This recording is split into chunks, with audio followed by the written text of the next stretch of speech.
Hi, everyone, and welcome to this week's episode of Humor in the C-Suite. My guest this week is Dyer, a celebrated keynote speaker with over 15 years of experience, specializes in company culture and remote work. As a CEO, his leadership led his companies to be recognized as the best workplaces and featured on Inc. magazine's fastest growing companies list 5 times. He is renowned in his expertise. He is a leadership speaker on culture. He has best-selling books, The Power of Company Culture and Remote Work, and he's received so many accolades, I can't even mention them all. Not only that, honestly, I've gotten to know Chris over the last year. He's just a great human. And he walks his walk, he talks his talk. He really is all about bringing people together, being inclusive, creating an incredible culture, whether you're friends or family or coworkers or clients. I'm so grateful to have him on my podcast. He is so funny. You guys are going to love this episode. So please welcome Chris Dyer.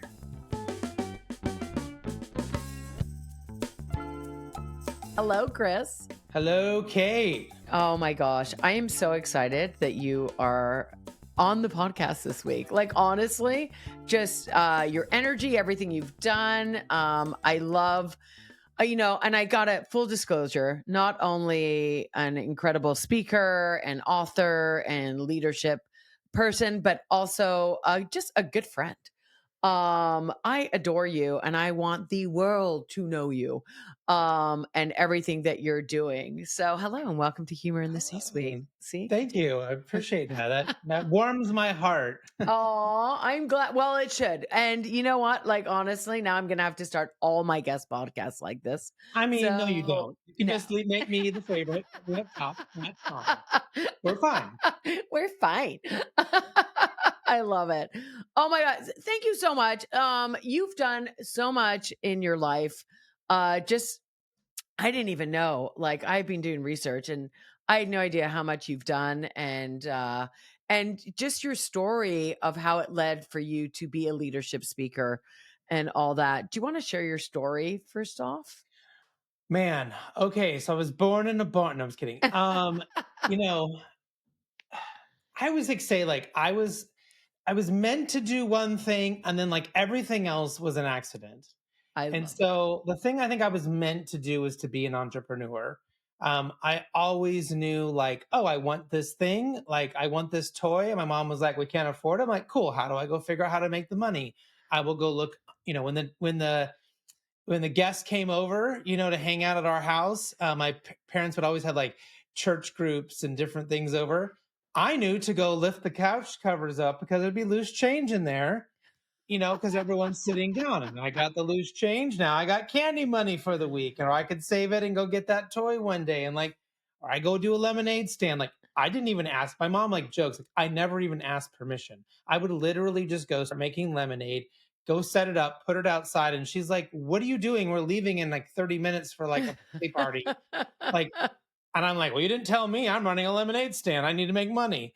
So like that part I've always like had in my, I don't know, ethos or whatever.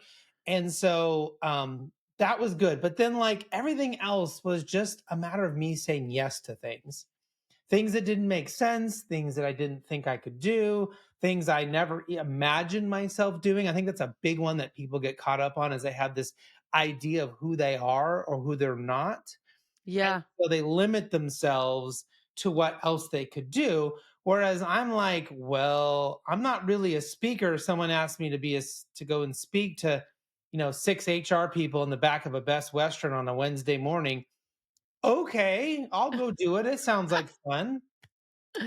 And then like suddenly then people start seeing you as a different version of yourself. And then you go long enough and you start believing it. And then, more things come around. People ask me to do a podcast. Someone asked me to write a book. Like it just keeps like happening when you're Yeah.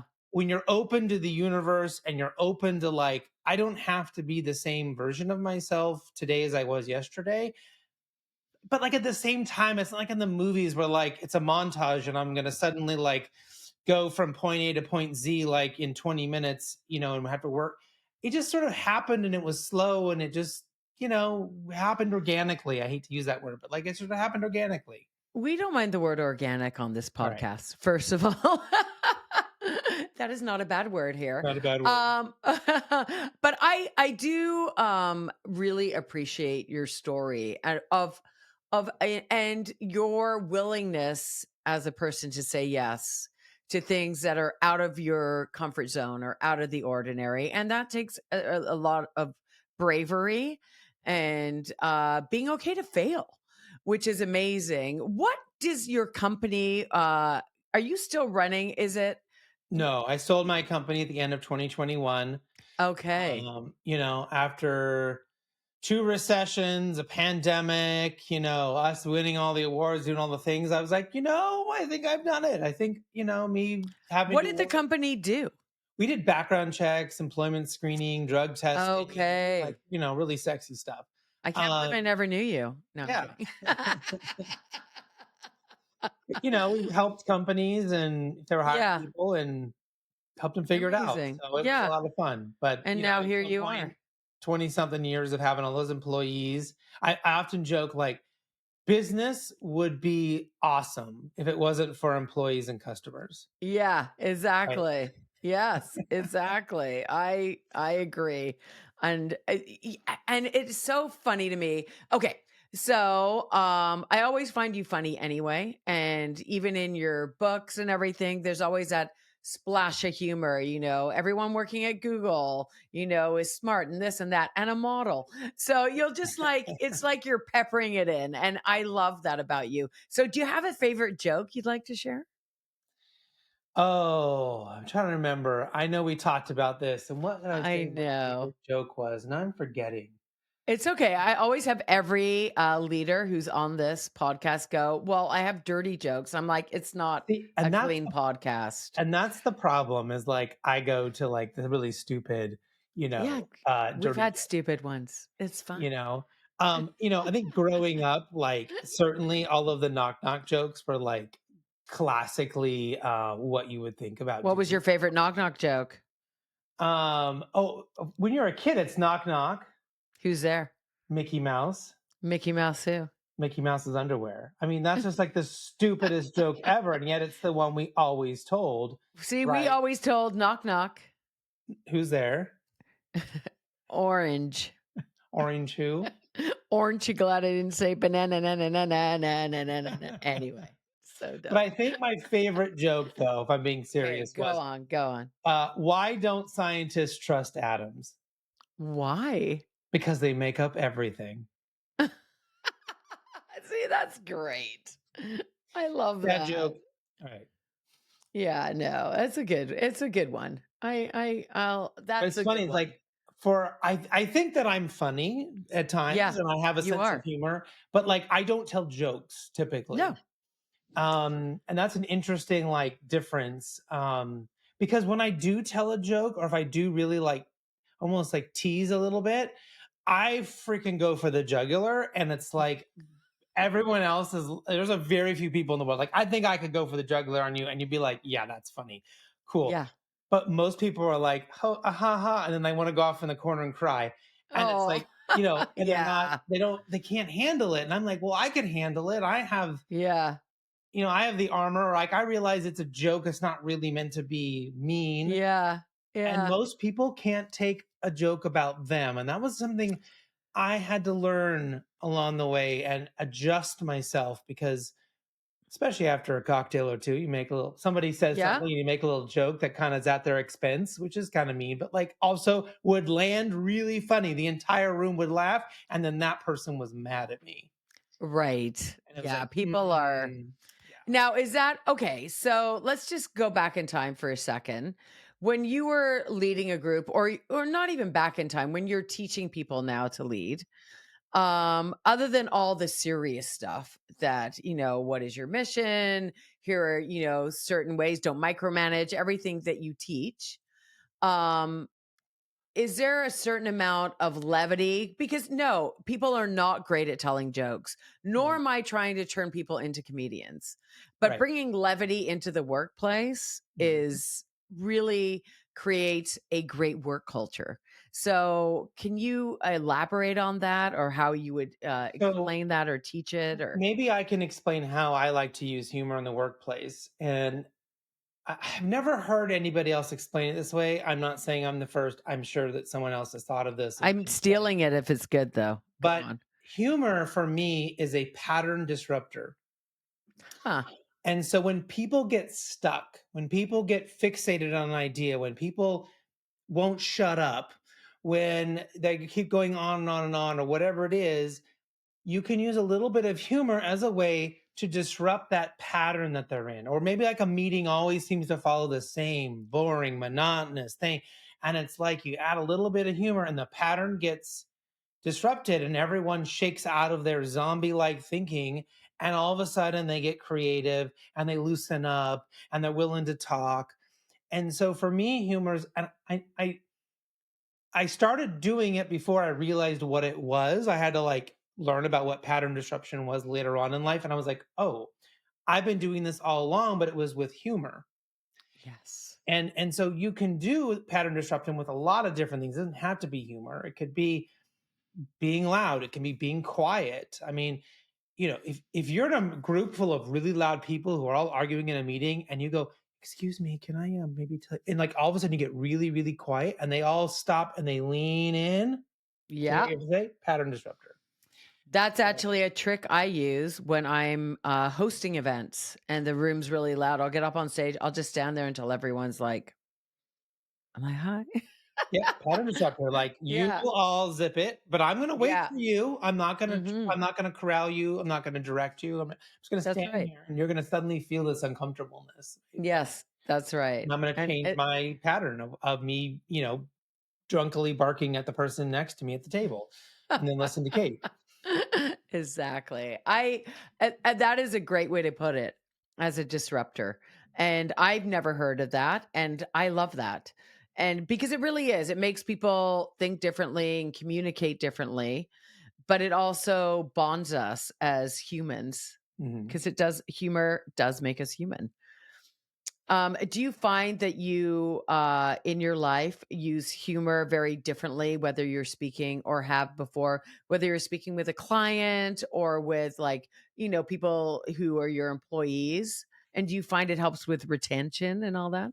Be Retention? Before I Wow, I answer just that, sound I'm Southern. suddenly stuck on something you just said. You said Yes. humor is inherently human. And is that true? Because there's Yes. certainly a lot of examples of animal behavior where they tease each other, they play jokes, they can be funny with each other.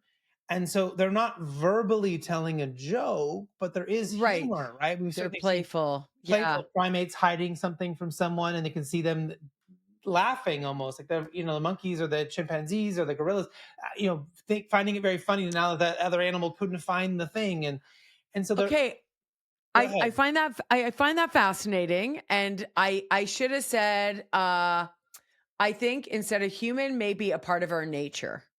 Yeah. So, Maybe? I mean, Yeah, certainly if we're the gonna be. verbal part of it is it, but Yeah. like slapstick. I mean, I think if a gorilla saw another gorilla fall and it was like funny, I think that would probably find it humorous. Like there would Yes. whatever their version of laugh. So, Yeah. so it's predominantly ours because of the level of intelligence that it takes and the complexity, right, and all of that. But certainly, we know, and we've seen dolphins be very playful and do things that can be funny. Yeah. It was just. I'm sorry to take it off track. I was like, thinking Yeah. there's other examples, maybe not as complex, but certainly they're there. But I don't know. I have a new puppy, and she certainly seems to do things to try to make me laugh. Like she'll try to do things to get my attention. So maybe she just wants my attention. But your Yeah. question was how does humor impact engagement? Is that correct? Sure. Yeah. I can't Okay. remember. What did Yeah, I say? Doesn't matter.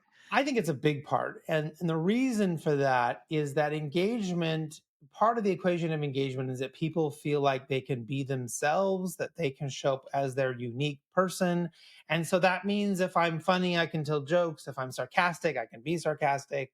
If I'm witty, I can be witty. That I'm not being asked to show up, shut up, and just listen and or maybe act like everybody else. And so Yeah. when we are allowing people to be unique and to be themselves, and some people express their humor in very different ways, and if we're allowed that and we're open to it and we like that and we reward that, um, we're always putting up those guardrails that it's not okay, maybe not at the expense of somebody, it's not inappropriate, we're not. Yeah. making Of inappropriate course. racial jokes or things like that, or misogynistic jokes or things like that. But like, if it's within the confines of what is acceptable, it feels like that's a great way for people to feel like they are themselves. Yes. And that's a big part of what's missing right now with this huge engagement problem that Yeah. we're seeing, is that people are being square peg into a round hole situation. Absolutely. I have to say, um, everything you said was so spot on. And it really is, it's really not about, everyone can deal with their sense of humor differently. Whether it's someone even bringing in a meme, or, maybe they're not the funniest person in the world, but they enjoy things that are funny. Look at this cat falling, or, it doesn't matter what it is. But my original question was, do you find that you use humor differently when you're dealing with a client or an employee, or like in different situations? Are you finding that you're more, I guess, more authentic? But I Yeah, didn't mean it that so way. I wouldn't necessarily look at it like, am I different from a client to an employee? I feel like the humor is different based on who the person is and the amount of familiarity there is with that person. So if I had a client for 10 years and I had an employee for 10 years, kind of feel like my humor would be pretty similar with them. Like if I had that deep Okay. relationship with them, Yeah. that they would be, but it's also going to be connected to and grounded into my experiences with them. So with a client, it might be more about that time we were at this conference together, or when I visited your office and that thing happened with that person. Like the jokes and the comedy is going to come from a very different place than all those Yeah. experiences I have with an employee. Um, we can turn it on, I think, in a sales environment before we know somebody. So how I might act as I'm getting to know a potential client or getting to know Yeah. a potential employee, that's where I think it would be different. Yes. But ultimately, like for me, you just keep whittling away all the bullshit and you end up getting to like the real Chris at the end. Yeah. Like you all get the same version of me. Once we get through all of that, No, early stage stuff. I love that. You're just you. Yeah. And all you can do. Do you find when you were running your own business, it helped with like team collaboration and stuff like that, like bringing people together? Did you ever use like humor, games, or playfulness within the company? I know that some of my teams did do that. I would say the teams that I was involved in, humor was more like a way for us to release steam. It Yeah. was sarcasm.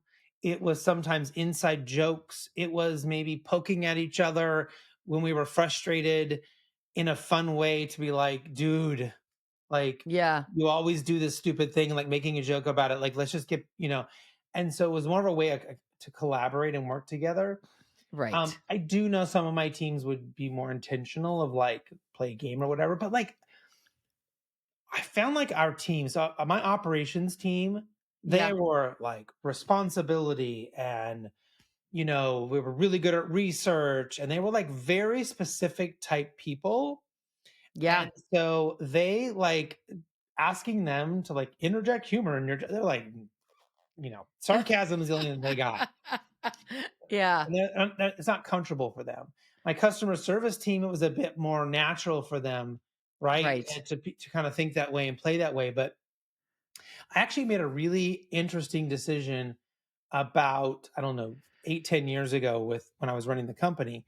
And I looked at all of my customer service people and we were like, who is doing really well? Who always gets great ratings? Who do the customers love? Who's able to solve problems not only efficiently but correctly, most of the time? Who's coming up with like innovations or new ideas and like we had this whole like metrics of things. And we came up with like there was a really clear like 5 or 6 people that were way ahead of the game. The other ones Yeah. were still good, but these 5 or 6 were like I call Jedi's. I mean, they were like Yeah. stars. And we went back and tried to study them and like, well, what was it about them? And what I suddenly realized was all 6 of them were introverts. Wow. Okay. And I was like, I hired 6 introverts into the customer service department because you would think I would hire extroverts. Extroverts. Absolutely. And it was my extroverts that were not as good. And the reason why is because they were so extroverted, they just took over the conversation. They talked too much. And what we needed was people who would listen more than they would talk for Wow. our customers to be happy. Yeah. And so ultimately, like they used humor and but it wasn't in the extroverted way you would think about. Right. So Yeah. we ended up going and hiring a lot more introverted people into that department. And we went from So a 45 rating on the net promoter score up to right when I sold the company, we were at 98%, which is like unheard of, wow. I right? love that. But customers felt heard and seen, and we weren't talking over them and trying to you know, tell our Yeah. knock knock joke essentially over them. Instead, we were using more subtle humor and sarcasm and wit, right, Yes. as a way to really engage with them. I that is so fascinating because I'm really a mix of an extrovert. Sometimes I feel very extroverted. Sometimes I'm like super shy and introverted and I just want to be alone. But I love that I come from many generations of shitty listeners. And I think I might have said this before, but like for me learning to really listen so I'm not thinking about what my response is going to be to you. Right. Right? Like, because I'm always like, what am I want to look good here, you know? So I think that's so fascinating that it was that and discovering that and taking the time to be aware of that Yeah. Yeah. is pretty incredible, right? That skill of not being thinking about what you're going to say while someone is talking is Yeah. really hard to do. It's Yes. probably one of the most important things that someone can learn, that skill that they can learn in their lives. It will radically change your life because I have this story I often tell in my keynotes about I had a Super Bowl party a few years back. And for whatever reason, like sometimes the parties are very gender mixed, and like sometimes the guys seem to end up in one part of the house and the ladies in the other part of the house. And Right. just happens sometimes in different, especially with like a Super Bowl party. And so like basically in one room they were talking during the game and then watching the commercials, and then in the other room we were like watching both. And that was just in that particular party. Now other times it's been mixed. But the point is we were sitting and it was a bunch of guys sitting on the couch. And one of my friends said, I'm going to Yosemite with my family like in 2 weeks. And I'm kind of nervous about it. Like he was kind of like being vulnerable, which is like not a guy thing to do. And it was like everyone's like, okay, well, let's talk about this. And he's talking about it, and immediately everyone in the room is like, oh, do you have this sleeping bag? And oh, do you have this lantern? And oh, make sure you take this and don't forget to go on this trail. Everyone was listening to part of what he was saying and immediately interjecting the thing that popped in their head, which is exactly what you're talking about. Yeah. And then he kept bringing it up over the course of the party. And I finally like turned to him and kind of like tried to create a little bit of energy just between him and I, not everybody else. And I said, what's really going on? Yeah. And he finally admitted that he was not worried about Yosemite. He was not worried about the camping gear or the hikes. He was worried about what the hell to do with his family when they did not have any access to internet and all their devices weren't going to work. And how is he going to deal with the children who suddenly now need constant attention? And what is he going to do when everyone is normally on their phones and tablets and like he can just like leave them over there in the corner for 2 hours? Right. He was being very vulnerable to say, like, has anyone ever had to entertain their children, in the modern era for every waking hour when they don't have a device? And that was his real question. But nobody heard it Wow. because they immediately wanted to say the thing that they knew about Yosemite or they knew about camping. And that happens all day at work. And so if we as leaders can be like, hey, let me listen to the whole thing. Let me hear everything. And then let me repeat back to you what I think you're saying. Let me tell you what I think you're trying to tell me, what I'm understanding. And then you tell me that that's correct before I ever think about responding. Wow. Right. Yeah. So It's a it's like lot. there has to be a boomerang there. If you told me this is what I heard. Oh, that's not Yeah. right. Tell me again. This is what I heard. Okay, we got that right. Now it's my turn. Now I can throw the boomerang. okay, here's what I think you should do. Yeah. And if you don't do that, you're a crappy listener. Absolutely. Absolutely, and it's taken me years, and I'm glad my husband will probably never listen to this. He doesn't need to know. He's like, "What? I thought you were listening to me the whole time, not once." I don't even know his name. It's I can't even ask him at this point. No, I'm kidding. You want to know a Uh, really cool trick that I learned a few years ago about y gender differences with listening?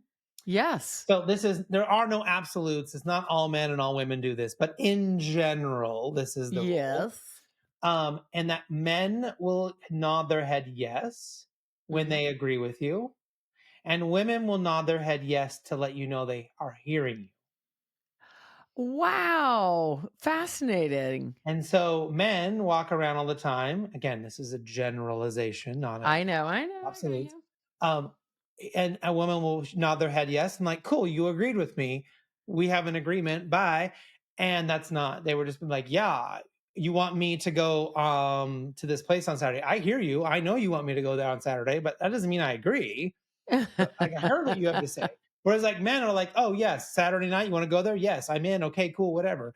And Yeah. dude, when I learned that, I was godsmacked. It changed my life Wow, because because it means you've been with your wife forever, like, s forever, high school sweethearts, right? forever. I think we actually met when we were like 12 and then Stop! like at a party. But then we didn't meet again until high school. So yeah, but we started dating like our junior year in high school. Oh my gosh. Yeah. Okay, so Yeah. wow. Pre-time That marriage when I realized this doesn't mean yes. It just means uh-huh. Yeah, I'm Uh-huh, hearing you. uh-huh. Uh-huh. But Many different lifetimes yeah. together. Many, many. I love it. When you so now that you're in the corporate environment in the different capacity, you're going to conferences and you're truly inspiring. Do you find humor is helping you really connect with people in that Yes. environment? Yes. I mean, Yeah. I'm having to show up and ultimately, try to change how someone feels in the audience or maybe change how they think in Yes. the audience. And again, pattern disruptor. So using humor to kind of get them to stay focused or to really lean into what I'm saying is a great thing to do. Interjecting sort of a punchline, you might call it, Yeah. at times, or kind of closing that loop on an idea. We see great comedians kind of It's start with called an a idea, callback, baby. all the Yeah. callback, right? I'll bring the Yeah. callback in there sometimes. And that Yeah. stuff really helps because that keeps the levity, it keeps the lightness.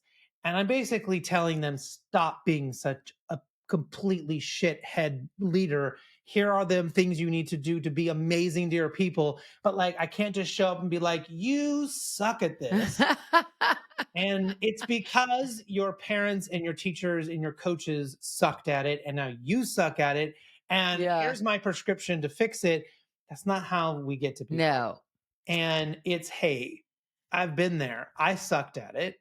Here's the Yeah. stupid things I did. Isn't that funny? Here's what I learned. Here's the transformation I went through. And like, maybe there's a breadcrumb. Maybe you want to think about being more transparent. Maybe you want to think about Yeah. focusing on what's working versus what's not working as your first line. Maybe you want to celebrate mistakes and not yell and scream at people when they tried something to make things better or they didn't have Yeah. all the information, right? So I'm kind of coming at them with levity and a little Well, yeah. self-deprecation. And when you do use those jokes in those moments, it does make people lean in. It makes people listen. It makes people not want to miss the next one, Right. and it makes them be like, okay, he can be vulnerable. So can we. Right. Right. And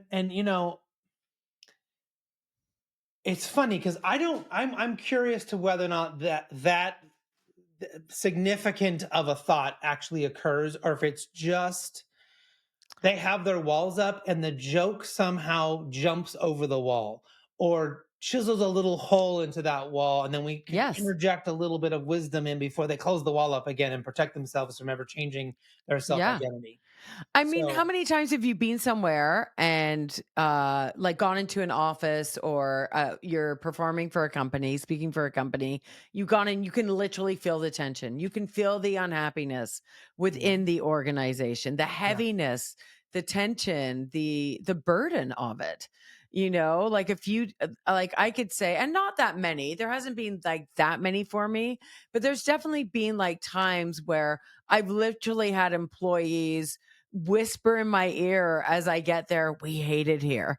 And I'm just like, I feel like I'm in the movie Get Out. yeah. Like, I'm like, what is happening here that you guys are so miserable, yet, the company's, building chairs or whatever they're doing. Like, it's not, it's just, and it all starts with that leader and how that leader is creating that culture.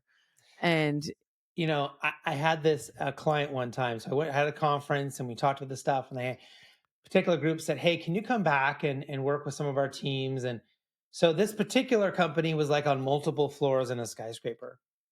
And I remember like we get in the first floor and it's cool, whatever the sixth, whatever it was, like the first floor they occupied.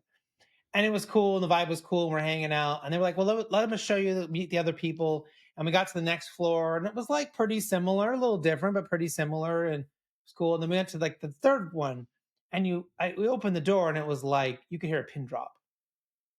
And I was like, are we at the same company? And I remember like the person's face kind of like contorted, like they couldn't say something, but they wanted to. And we're right. walking on the floor and I'm meeting some people and I'm like, and I just said, this is, I don't know if this is a well-timed joke or not. I'm like, did I just step out of the set of The Devil Wears Prada?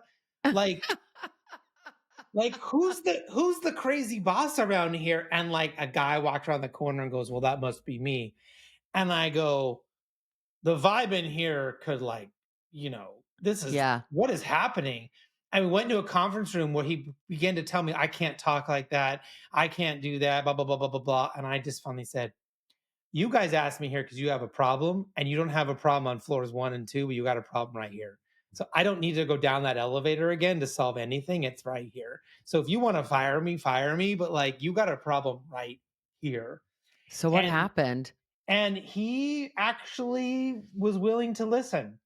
And so Wow. the farthest I got was to get him to understand that what was good on the other floors. So I didn't Wow. challenge Okay. him that like this is what you're doing wrong or this is Yeah. what you should be doing. I just said on floor 1 and floor 2, this is what they're reporting. We took like survey data and it was like this is what they are happy about. This is what they're doing. They're meeting more times. They're doing this. So maybe you should consider doing that. I wasn't going to change him. Yeah. And honestly, the only solution was to fire that guy for that problem to change. But Yeah. he was willing to say, well, if it's working down there, maybe I should consider this and Yeah. figure out how to do it my own way. And so I heard that things got a lot better That's good. Do you think there. he was bullied as a kid? How And does someone end up like that? And I feel like it could be bullied, but I do feel like sometimes people have no self-esteem or no feeling of self-worth. yeah. And that combined with being really smart is a dangerous Right. combination because they can Oh. outsmart everybody, but at the same time degrade them and bring them down. And Yeah. and it's not a great place to be. And No. for me, it was like I made this stupid joke, and it was like, well, now I got to go lie in my bed. I've now Yeah. insulted this. But like it was so obvious. Yeah. They were like, our company needs help. No, no, no, no, no, no. This floor, this This person, this floor. manager, this person needs help. This is where your Yeah. problems lie because your company's great. I think it's also trusting in I find people don't have that trust in levity and humor to really take innovation and creativity and connection to the next level. That's what I've been realizing just by doing this podcast and by just speaking at different organizations where I'm like, or even giving writing jokes for different speakers and them going not really trusting it, and then they try it and they're like, "Oh my god, it worked." I was like, "I knew it would." Right? So I think in those situations, knowing that you can, if you're a leader, you can be self-deprecating. It's really good to do that. It makes people see you as human, as allowing people to be themselves, like you said at the beginning. So all these little things I really think do strive to bring levity or make it a normal part of the corporate environment, Yeah. Yeah. not something that happens occasionally, right? Yeah, and hopefully the message is like we don't need to take ourselves that seriously. To And take our work seriously. take our work seriously, but we don't Yeah. have to be like, oh, this is my entire existence and whatever. I mean, so it's always a balance, and every team kind of figures out what works for them, like how much humor, how much sarcasm, how much levity, how much, I don't know, picking at each other a little bit in fun ways is appropriate and works. And Yeah. so, it certainly the CEO and the senior leaders will have an impact on what that looks like in the organization. Yeah. If you have a CEO who's like literally putting whoopee cushions under people's seats and is like, slapstick and telling jokes, like that's going to rub off on people. Yeah. Right. And if they're super Yeah. sarcastic, then that's going to rub off on people. So, but Right. we notice it's like at the team level, that leader has a big impact on what that team ultimately does. Yeah, absolutely. And do you believe that there is always or there is room for that levity within even serious organizations? There has to be. I mean, Yeah. I just can't imagine No. they are so serious all the time. I mean, we had a friend who went through some really serious cancer, and she had to have a hysterectomy, and like she went through a ton of stuff. And we were so inappropriate and so relentless because that's how she wanted to deal with the situation, was Yeah. to make fun of everything, for her to just ruthlessly make jokes, make the doctors and nurses uncomfortable because Yeah. our humor was so out of bounds. And we were like, cool. And we were in for it, right? I mean, she would like make jokes about her, never having babies, or like, I mean, it was just like stuff that the normal person Yeah. on the street heard, to be like, oh my God, I can't believe you said that. But like in that moment of super high stress, worrying about whether or not you're gonna make it, whether or not you're gonna, what's your life gonna look like, being able to laugh in the highest stress of moments was the Yes. only way for some people to get through those situations. And I've seen that, same thing. People have reported the same thing in really stressful wartime situations, Yeah. terrorist situations. I mean, like, when the worst of things happen, that they turn to a Humor, bit of humor to get. levity. Yeah. Absolutely.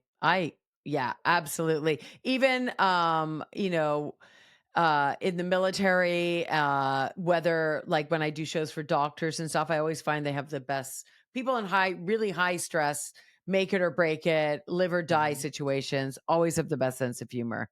Yeah. And I think, and it's a real coping mechanism for people. It is. It is. And it's also like Yeah. not taking yourself too seriously. Like you've literally seen the worst of the worst. Life isn't gonna, always gonna be handing you Yeah. the best of stuff. It's probably handing you lemons all day long, and you better just figure out how to deal with it. So, Yeah. Okay, what benefits have you found, like, personally and professionally, that humor has given you? um, so certainly getting through the hardest situations in my life, humor has been a way to always handle that, and just to let that be the release valve. Yeah. I think therapy is important, and there are moments when using a therapist and all that's really important. But like, that's not my first go-to. I'm not like, I wanna go pay someone and talk to them about how crappy things are Yeah. right now for an hour. Like, yes, and ultimately, there's been moments where, like, that's super important, and I think Yeah. for people, but, like, for me, my go-to is, let's make fun of it. Let's, like, laugh at it. Let's at least be like, "Geez, could it get any worse?" kind of thing, and, like, that relieves some of the pressure and allows, I think, the beginning of that, maybe being able to actually talk about whatever it is that's going on, whether that's Yeah. a medical thing, or, a friend that's going through something tough, or your business is Yeah. struggling, or whatever that tough thing is.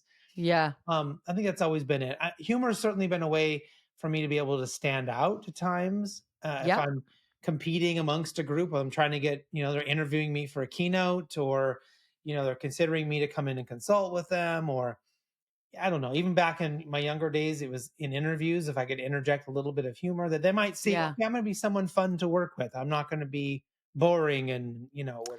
So, Yeah. I was gonna ask you, do you have any advice to give people? But I feel like you just gave it. Do you have any more advice, Chris? yeah, I mean, for me, humor is not about like practicing a routine or having a list of jokes. Yeah.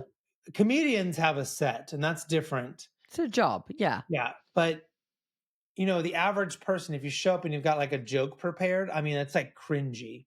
I mean, Yeah.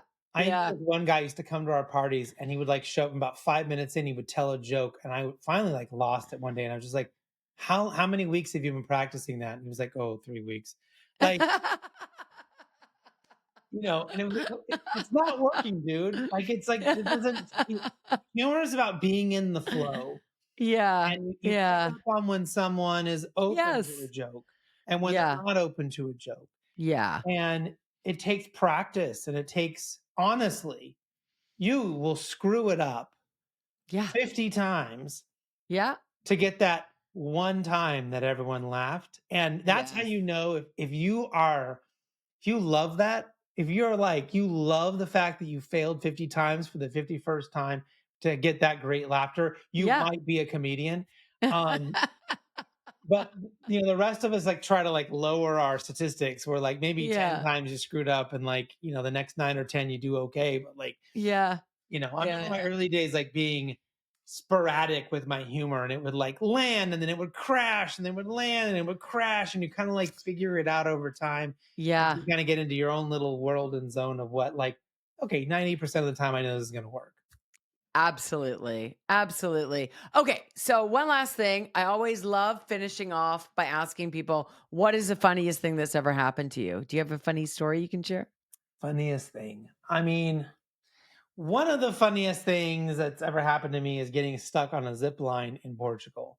Oh my God. What happened? Already This is the funny. second longest zip line in the world. You go down like you're a Superman. You lay on your belly and they send you down. And this is up in just outside of Porto in Portugal. And my friends had gone without me the day before. And like a friend had come in to visit. And so I stayed with him. And then they came back that night and were like, oh my God, the most amazing thing. We loved it. And I'm like, we have to go in the morning. We were supposed to drive back to Lisbon to go back on the plane. And I'm like, we have to go. And I go, fine, we'll go back up and do it again. And Right. so we went, and they were like, well, you get to go first. You insisted we come back. You're going first. Except that day it was a little rainy. The day they went was Okay. like perfect sunshine. We showed up and it was a little drizzly. And so you literally get all your stuff on, and they put you in a van and you drive 25 minutes from one mountain to another mountain. And we get up there and they send this big, like, I don't know, ball of lead down the line to like clear it and make sure it's good. And, there's no problems with the line. And they put me up there. Now they're calculating, they ask you how much you weigh, and they have to look it up and calculate it from pounds to, Yeah. Kilos. kilograms and all of that. And Yeah. it's like the English to Portuguese ratio here is non-existent. I mean, Yeah. they are not doing much English, and I got no Portuguese. So we're all trying to figure it out. And they say, okay, Chris, ready? And I go, and they already, send you before you even say yes. You're gone. So I'm going down and it's awesome. And I'm looking over this beautiful wine country. All the leaves are purple and orange and brown. And it's just like in California here, we don't get seasons. I mean, this is just No. Yeah. phenomenal. And I had remembered on the videos that everyone, when they got done with this, I mean, it's like 4 or 5 minutes long of like, you're going 100 miles an hour. You're just going, right? And at the end, they come in pretty hard. Yeah. So I'm going, I'm having a great time. At the middle, I'm going, this is kind of scary. You're up really high. And then I start to kind of slow down after I kind of pass the midpoint, the lowest point on the line. And well, that's kind of weird. Maybe I'll speed up. Or I don't know. Well, by the time I get down towards the end, I'm crawling. I'm barely moving. And I get almost to the end. So remember, when they came in, they were like, "Zoom," like this. Yeah. And when I came in, I'm like, do, like real slow. And like I get to hear, and this guy grabs a stick and he tries to hand me the stick. And again, the little English that they had, they were like, please wait moment. Please wait a moment. Okay. And I begin to slowly go backwards. And I go all the way over the next 25 minutes. Maybe it only took me 15 minutes or so to get to that point, the bottom. And then I just sat there, dangling over this road, watching large trucks drive by, thinking if I move, if I, can't hold this Yeah. position, will I die? Will I fall out? Is this the road? Is this the end of the road for me? Literally, and I'm staring at it. And I remember suddenly feeling a buzzing on the line. And I'm like, oh no, my wife was up next.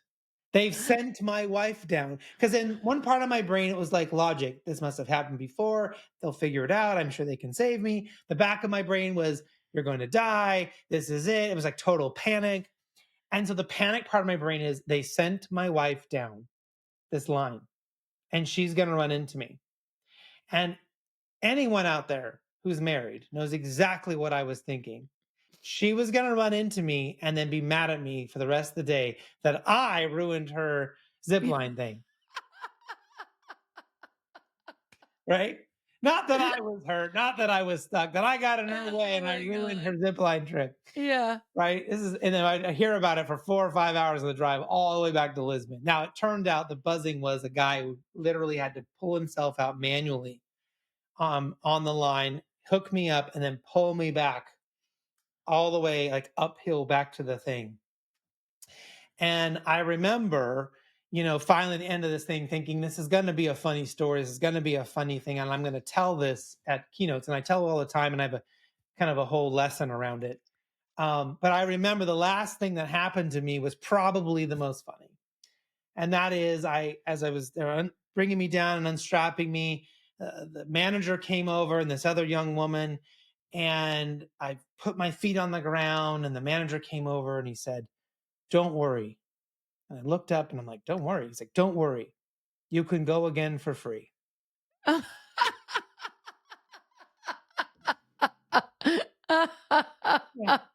I'm good. I'm good. I'm good. Thank Maybe you. I'm in a out. few years I'll come back, but yeah, I'm gonna go sit in that little house over there with the fire and drink about 9 beers, and I'm not, no, No, no. no, So no.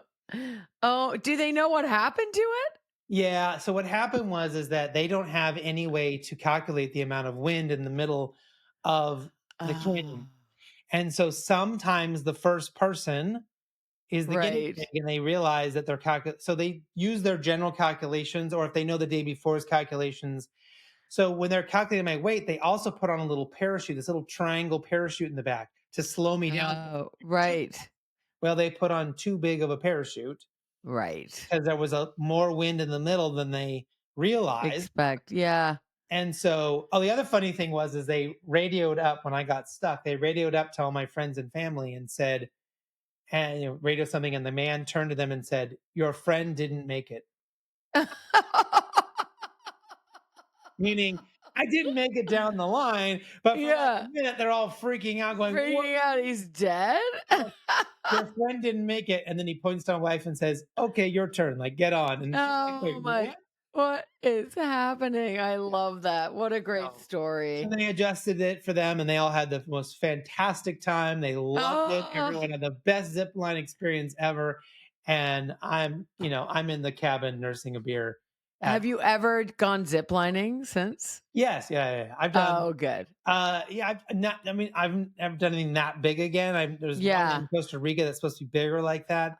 Yeah. I've done like the ones where you sit You're in right. like Yeah. in Yeah. Mexico and different places. Yeah. I'll Yeah. do it again. If I go back to Yeah. Porto, I will go. I would love to do it again and do it right Yeah. and make sure they know I was the guy that got stuck and they promised me a free trip. So That's right. It's got to be for free, or it's just, yeah, it's bitter. It's bitter. You have been such a pleasure to chat with. I'm so grateful you being a guest on my podcast. Honestly, Chris, you're just incredible. And I can't wait to see what you do next. Yeah, I'm Yeah. excited to see what I do next too, because I'm trying to figure it out. I love that. Thanks.